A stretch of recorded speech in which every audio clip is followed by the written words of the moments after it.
Rumaraga sa pagpapalam sa ating lahat. Para sa ating pang araw-araw na talata, tayo ngayon ay nasa Exodus Kapitulo 22 sa versikulo 18.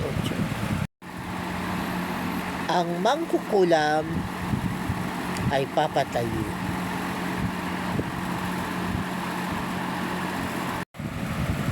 So, ang passage ito ay tungkol doon sa batas ng Panginoon patungkol sa pangkukulam or mangkukulam o witchcraft.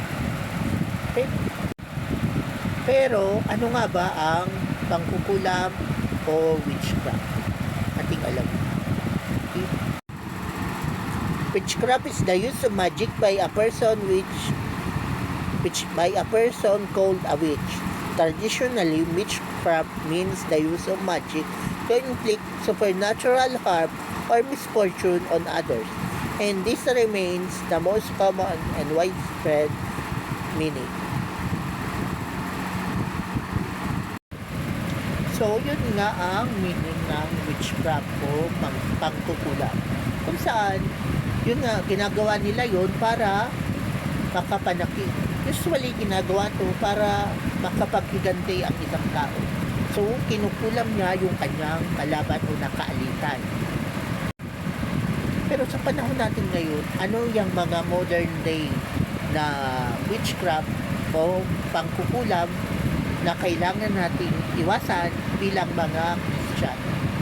At baka naniniwala ka pa dito. So, very common yung love spell or love potion. Sa Tagalog, gayuma. So, hindi man yun nakakasama, nakakamanipulate naman yun. So, pwede kang mamanipulate. Example, horoscope. Horoscope is a witchcraft. Ang palm reading o yung nagbabasa ng yung sa daliri, yung manghuhula is witchcraft. Ang horoscope, witchcraft. Yung tarot card, witchcraft. Yung labubu dolls, witchcraft. Yung voodoo dolls, witchcraft. Actually, marami pa yan.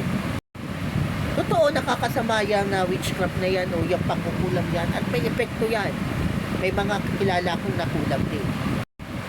Pero ating tandaan na gaano man kakalakas ang kulam o yung pangkukulam o yung witchcraft, mas makapangyarihan pa rin ang dugo ng Panginoong Hesus.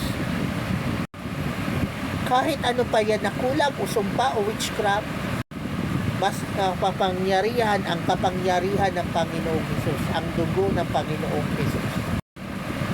Regardless kung ano pa yan na sumpa o kulam, maybe generational curse or generational na kulam, isinumpa ang iyong salinlahi, mas makapangyarihan dyan ang Panginoong Hesus, ang dugo ng Panginoong Hesus. Okay? So, tayong mga Christian, kailangan natin yung iwasan. At, syempre, kung ikaw ay naniniwala pa dyan sa iba, magbago ka na. Kasi Old Testament pa lang may punishment na. Ngayon pa kaya na ipinapaalala sa iyo ng Diyos kung ano ang kailangan mong alisin. At yun, halimbawa yan, baka naniniwala ka pa sa horoscope or sa palm reading. So, huwag ka nang maniwala dyan. Kasi sa demonyo yan. Witchcraft yan at masama yan sa harapan ng Diyos. Kasi yan, mga bagay na yan, minamanipulate nila at sinisira nila yung plano ng Diyos para sa iyo. Para ang maganap sa iyo ay yung plano ng demonyo. Yung horoscope na yan, na sinasabi na ganito, ganyan. Plano yan ng demonyo, hindi yan plano ng Diyos. Okay?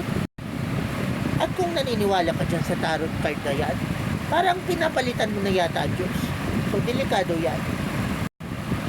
Tandaan mo na ang buhay natin, si Lord ang may hawak at hindi yan tarot card na yun kung anong mamay. At inuulit ko, ang dugo ng Panginoong Hesus ay mas makapangyarihan sa kahit na anong sumpa o kulam na ibinibigay sa iyo ng kalaban, ng kaaway o ni Satanas. The blood of Jesus Christ is still far more powerful than those witchcraft. Okay?